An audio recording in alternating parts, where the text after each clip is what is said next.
اعوذ باللہ من الشیطان الرجیم بسم اللہ الرحمن الرحیم۔ صفحہ نمبر 58۔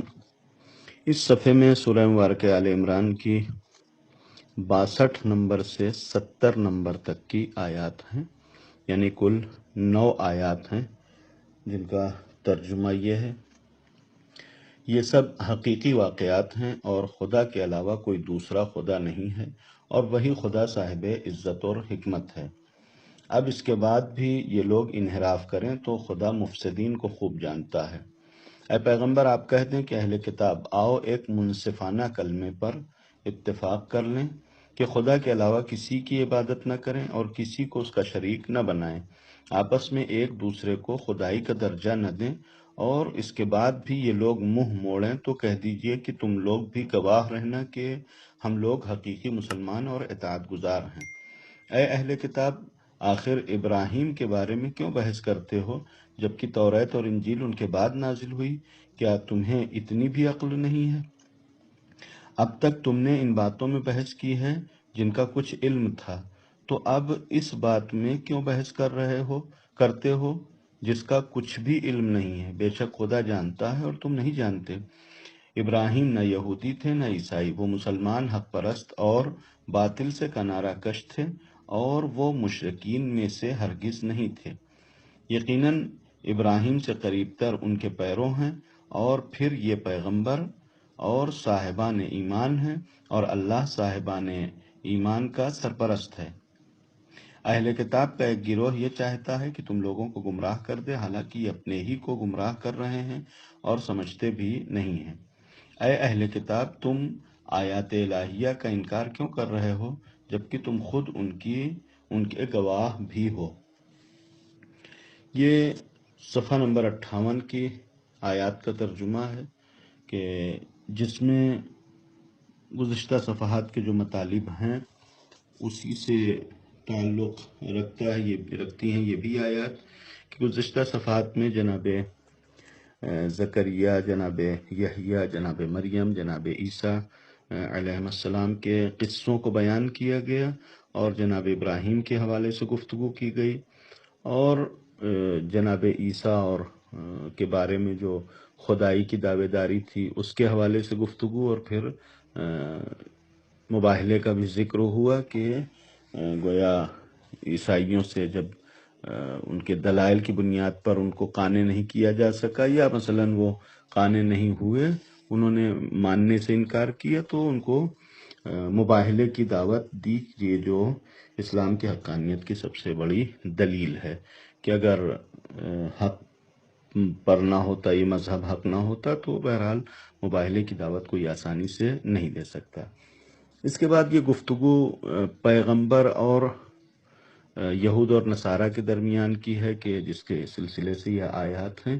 کہ جس میں پہلے یہ بیان کیا گیا کہ ان ھذا لہو القصص الحق، یہ سچے قصے ہیں۔ چونکہ قصہ، جو بھی داستان اور قصے دنیا میں مشہور ہوتے ہیں، ان میں ایک تو وہ ہے کہ جس کو ہم افسانہ کہتے ہیں، یا عربی زبان میں اسطورہ کہتے ہیں۔ اساطیر یا اسطورہ مفرد ہے، اساطیر اس کی جمع ہے۔ افسانہ ایک مکمل طور سے خیال بافی ہوتی ہے، خیالی قصے ہوتے ہیں کہ جو انسان ذہن میں اپنے گویا ذہن میں تخلیق کر کے اور ذہن میں گویا سوچ کے کچھ گویا حقیقی قصے اور داستان بنا دیتا ہے۔ یہ اپنی جگہ پر انسان مثلا پڑھتا ہے، اس کو اچھا لگے برا لگے، اس سے کچھ سیکھے یا نہ سیکھے، لیکن اس حقیقت کا اسے علم ہوتا ہے کہ یہ جس نے بھی لکھا ہے اس نے اپنے ذہن سے، یعنی اپنے خیالات کا اظہار کیا ہے، ان کا حقیقت سے کوئی تعلق نہیں ہے۔ لیکن دوسرے قسم ایسی ہوتی ہے کہ جہاں پر کچھ باتیں سچی ہوتی ہیں اور اسی کے ساتھ کچھ ملا دی جاتی ہیں۔ یہ قصے بہت خطرناک ہوتے ہیں کہ اس میں جھوٹ ہوتا ہے، حقیقی جو کیریکٹر ہوتا ہے وہ بھی مسخ ہو جاتا ہے،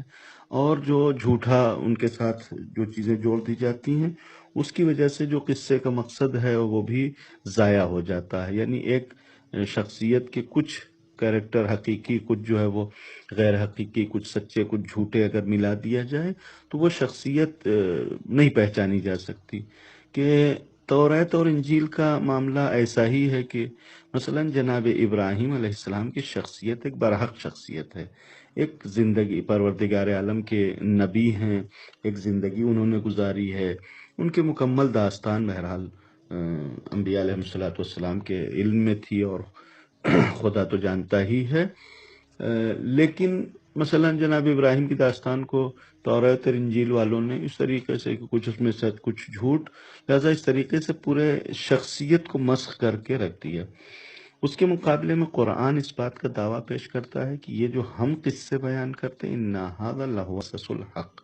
یہ قصہ نہ اسطورہ ہے، یعنی نہ بالکل خیال پردازی ہے، اور نہ جو ہے وہ توریت اور انجیل کی طرح کچھ سچ اور کچھ جھوٹ، کچھ صحیح اور کچھ من گڑھنت کہانی ہے، بلکہ یہ حق کا قصہ ہے۔ اس میں جو ہے وہ کسی بھی طریقے کا کوئی شائبہ یا کوئی شک اور شبہ والی چیز نہیں ہے، یا کوئی بھی چیز ملاوٹ نہیں کی گئی ہے، اور اللہ کے علاوہ کوئی معبود نہیں ہے۔ اب اگر یہ لوگ یعنی یہود اور نصارہ اس کا انکار کرتے ہیں، یعنی وہ نہیں مانتے کہ مثلا یہ قصے حق ہیں، تو بہرحال ان کو اللہ جو ہے وہ بہتر جانتا ہے کہ ان لوگوں کا قصد جو ہے وہ فساد پیدا کرنا ہے، یعنی یہ انبیاء علیہ الصلوۃ والسلام کے نام کے ساتھ جو کھلواڑ کر رہے ہیں وہ صرف اس لیے کہ یہ اصلاح نہیں چاہتے، یہ حق پرست نہیں ہے، یہ حق پسند نہیں ہے، یہ اپنی مرضی چلانے کے لیے انبیاء علیہ الصلوۃ والسلام کے نام کو یوز کر رہے ہیں۔ کہ اس کے بعد ایک بہت ہی منطقی تجویز قرآن نے یہاں پیش کیا ہے کہ پیغمبر آپ اہل کتاب سے کہہ دیجئے کہ کچھ چیزیں جو ہمارے تمہارے درمیان مشترک ہیں، ہم ان کے اوپر اکٹھا ہو جائیں، کہ کم سے کم وہ چیزیں جو مشترک ہیں ان میں تو ایک رہ سکتے ہیں۔ وہ مشترک کیا ہے؟ اللہ نعبد الا اللہ، مشترک یہ ہے کہ تم بھی خدا کی عبادت کرتے ہو، ہم بھی خدا کی عبادت کرتے ہیں، تو ایسا کرتے ہیں کہ ہم خدا کے علاوہ اور کسی کی عبادت نہ کریں، ولا نشرک بہ شیئا، اور خدا کا شرک اختیار نہ کریں، یعنی صرف اور صرف عبادت اسی کی کریں کہ پروردگار عالم کے علاوہ، یعنی خدا کی ذات کے علاوہ اور کوئی لائق پرستش نہیں ہے، کوئی قابل پرستش نہیں ہے، لہذا اس کی عبادت اور اس کی پرستش نہ کریں، اور شرک بھی اختیار نہ کریں۔ لیکن اس کے ساتھ ساتھ قرآن نے ان کو اس بات کے لیے بھی تنبیہ کیا، وَلَا يَتَّخِذَ بَعْضًا أَرْبَابًا مِّن دُونِ اللَّهِ، کہ ہم جو ہے وہ ایک دوسرے کو اپنا رب نہ بنائیں، اپنے ارباب نہ بنا لیں، کہ جب ہم خود اس بات کا اعتراف کرتے ہیں کہ خدا کی ذات کے علاوہ اور کوئی ذات لائق عبادت نہیں، لائق پرستش نہیں ہے، تو پھر ہم کیسے کسی دوسرے کو ارباب بناتے ہیں؟ کہ یہاں پر جو خطاب ہے بہرحال یہود سے بھی ہو سکتا ہے، نصارہ سے بھی ہو سکتا ہے، اس لیے کہ ان دونوں کے سلسلے میں قرآن مجید سورہ مبارکہ توبہ کی 31ویں آیت میں بیان کرتا ہے، اتخذوا احبارهم ورهبانهم اربابا من دون اللہ، انہوں نے اپنے احبار اور رہبان، احبار یعنی یہودیوں کے رہنما اور پیشوا جو ہوتے تھے، عالم جو ہوتے تھے، ان کو حبر یا احبار سے تعبیر کرتے ہیں، اور راہب اور رہبان جو ہیں وہ نصارہ کے پیشوا اور رہنما اور ان کے عالم ہوا کرتے تھے۔ قرآن کہتا ہے کہ اتخذوا احبارهم ورهبانهم اربابا من دون اللہ، انہوں نے اپنے احبار اور رہبان کو رب بنا کے رکھا ہے، یعنی رب اس معنی میں مانتے ہیں کہ وہ یا دین کا سارا ٹھیکہ انہی کے اوپر تھا، جو وہ کہہ دیتے تھے وہ دین ہو جاتا تھا، یعنی ان کی باتوں کو ایسے مانا کرتے تھے کہ جیسے خدا کی باتیں مانا کرتے ہیں۔ کہ اسلامی روایات میں بھی اس بات کی طرف اشارہ کیا گیا ہے کہ اگر کوئی انسان کسی کی بات کو قبول کرتا ہے تو گویا اس کی پرستش کرتا ہے، اور یہ مثلا پرستش اس معنی میں ہے کہ امام جعفر صادق علیہ السلام فرمایا کہ جب کسی کی بات سنا تو گویا اس نے اس کی پرستش کیا۔ اب اگر جس نے بات کہی ہے اس نے حق بات کہی ہو، خدا کی طرف سے کہی ہو، تو یہ پرستش در واقع خدا کی طرف سے ہوگی، اور اگر اس نے اپنی طرف سے یہ بات کہی ہو تو یہ پرستش جو ہے وہ اس انسان کی ہوگی کہ جس نے یہ بات کہی ہو۔ اب چونکہ یہ احبار اور رہبان یہ کیا کرتے تھے، یہ دین خدا کو چھوڑ کے جو ان کی مرضی میں آتا تھا، جو ان کے دل میں آتا تھا، وہ لوگوں کو بتایا کرتے تھے، لہذا در حقیقت ان کی ایک طریقے کی پرستش ہو رہی تھی اور ان کی عبادت کر رہے تھے، لہذا اس سے منع کیا کہ وَلَا يَتَّخِذَ بَعْضُنَا بَعْضًا أَرْبَابًا مِّن دُونِ اللَّهِ، اللہ کو چھوڑ کے کسی کو اپنا رب نہ بنائیں، ارباب نہ بنائیں۔ پھر پیغمبر سے خطاب ہوا کہ اگر یہ اس بات کو نہیں مانتے ہیں تو ان سے کہہ دیجیے کہ تم گواہ رہنا کہ ہم مسلمان ہیں، یعنی تم مسلمان نہیں ہو، اس لیے کہ ہم امر الہی کے سامنے تسلیم ہیں، ہم صرف خدا کی مانتے ہیں، اور تم جو ہے وہ احبار اور رہبان کو بھی اسی طریقے سے تسلیم کرتے ہو جس طریقے سے خدا کو تسلیم کرتے ہو، تو ظاہر ہے کہ یہ ایک طریقے کا شرک ہے۔ اس کے بعد جناب ابراہیم کے حوالے سے 3 آیات ہیں کہ پیغمبر کے پاس یہود اور نصارہ آتے تھے، تو جناب ابراہیم کا تذکرہ اور بار بار جناب ابراہیم کا ذکر، اور پھر یہود اور نصارہ کے درمیان اس بات پہ جھگڑا بھی پایا جاتا تھا کہ وہ اپنے سے منسوب کرنا چاہتے تھے، یہودی کہتے تھے کہ جناب ابراہیم یہودی تھے، نصارہ کہتے تھے کہ جناب ابراہیم نصرانی تھے۔ قرآن نے یہاں پر بیان کیا کہ یہ جھگڑا تم کیوں کرتے ہو جناب ابراہیم کے سلسلے میں؟ اس لیے کہ یہودی کیسے یہودی بنے؟ ظاہر ہے کہ توریت کے ماننے والے یہودی ہیں، جناب موسیٰ علیہ السلام کے ماننے والے یہودی ہیں، تو جب توریت نہیں آئی ہے، جب جناب موسیٰ علیہ السلام نہیں ہیں، تو یہودیت کا کوئی تصور بھی نہیں ہے۔ یعنی جہاں پر جس زمانے میں نہ جناب موسیٰ علیہ السلام ہے، نہ توریت کا ذکر پایا جاتا ہے، وہاں یہودیت کہاں سے آ گئی؟ اسی طریقے سے نصرانیت کیا ہے؟ جناب عیسیٰ علیہ السلام کو ماننا اور انجیل کو ماننا۔ تو جس وقت انجیل نہیں نازل ہوئی ہے، انجیل نہیں ہے، جناب عیسیٰ علیہ السلام نہیں ہیں، اس وقت نصرانیت کا بھی کوئی وجود نہیں ہے۔ قرآن کہتا ہے کہ جناب ابراہیم کے بارے میں تم یہ جھگڑا کرتے ہو کہ تم کہہ رہے ہو، نصرانی کہہ رہے ہیں کہ وہ نصارہ تھے، نصرانی تھے، اور یہودی کہہ رہے ہیں کہ وہ یہودی تھے، جبکہ جناب ابراہیم کے بعد توریت نازل ہوئی، جناب ابراہیم کے بعد انجیل نازل ہوئی، تو جناب ابراہیم کی طرف یہودیت اور گویا نصرانیت کی نسبت دینا یہ صحیح نہیں ہے۔ اور اس کے بعد قرآن سخت تنبیہ کرتا ہے کہ تم جو چیز جانتے ہو ان کے بارے میں تو بحث کرتے ہی ہو، کہ وہ بھی الٹی سیدھی بحث، اور اس کے بعد جو نہیں جانتے اس کے بارے میں کیوں بحث کرتے ہو؟ کہ بحث اور مباحثہ یہ بہرحال ان کا مقصد بھی بحث اور مباحثے سے حق تک پہنچنا نہیں تھا، بلکہ لوگوں کو الجھانا تھا۔ بحث اور مباحثہ حق تک پہنچنے کے لیے ہو تو بہت اچھی چیز ہے، لیکن اگر بحث اور مباحثہ صرف الجھنے اور الجھانے کے لیے ہو تو اس سے سختی سے منع کیا گیا ہے۔ روایات میں بیان کیا گیا ہے کہ بیجا بحث اور مباحثے سے انسان کی عقل ختم ہو جاتی ہے، عقل ضائع ہو جاتی ہے، لہذا انسان کو بیجا بحث اور مباحثہ نہیں کرنا چاہیے۔ یہاں سختی سے تنبیہ کیا گیا کہ تم بیجا بحث اور مباحثہ کر رہے ہو۔ اور اس کے بعد قرآن نے 67 نمبر کی آیت میں ایک کھلا فیصلہ سنایا کہ ما کان ابراہیم یہودین ولا نصرانی، نہ جناب ابراہیم یہودی تھے نہ نصرانی تھے، ولیکن حنیفاً،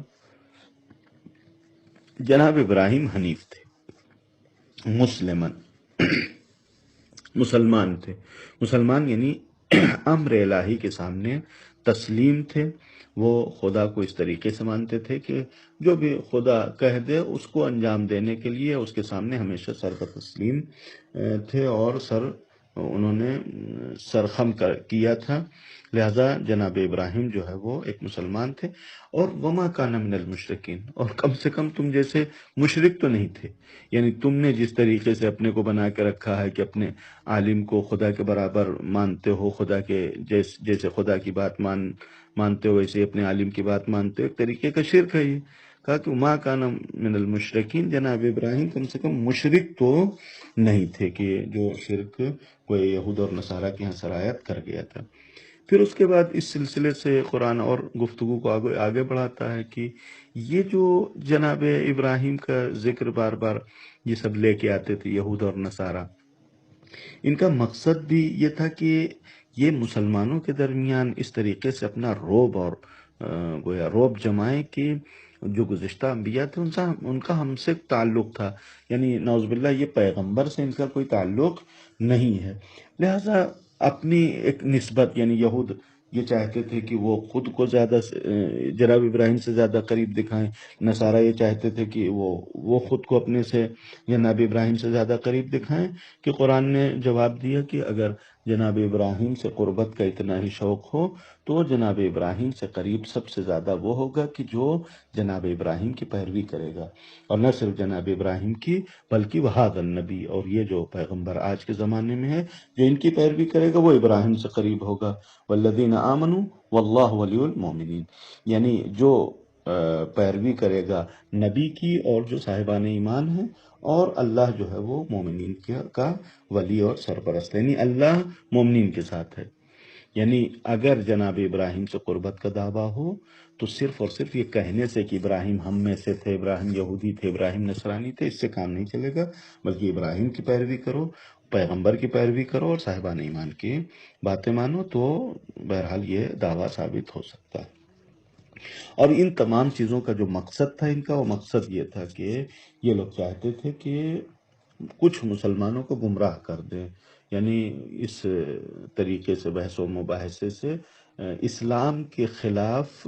ان کے دلوں میں شک اور شبہ ایجاد ہو جائے، اور وہ گویا اسلام کے راستے کو چھوڑ کر اسلام سے منحرف ہو جائیں، کہ قرآن کہتا ہے کہ یہ چاہتے تو ہیں دوسروں کو گمراہ کرنا، لیکن در حقیقت یہ خود کو دھوکہ دے رہے ہیں اور خود گمراہ ہیں، اور خود ان کے اس بات کا شعور بھی نہیں ہے کہ وہ گمراہی کے راستے پر گامزن ہیں۔ اور اس کے بعد قرآن نے بہت سختی سے ان سے اہل کتاب سے خطاب کیا کہ خدا کی نشانیاں تمہارے سامنے ہیں اور تم ان کی گواہ ہو، یعنی تم خود دیکھ رہے ہو اپنی آنکھوں سے خدا کی نشانیوں کو، اور اس کے باوجود جو ہے تم کفر اختیار کر رہے ہو، کہ یہ تمہارے حق میں اچھا نہیں ہے۔ کہ اس سے یہ خطاب اور یعنی جاری ہے آگے بھی 2 آیات میں، کہ انشاءاللہ اس کے زیادہ تفصیل جو ہے وہ دوسرے صفحے میں بیان کی جائے گی۔ والسلام علیکم ورحمۃ اللہ وبرکاتہ۔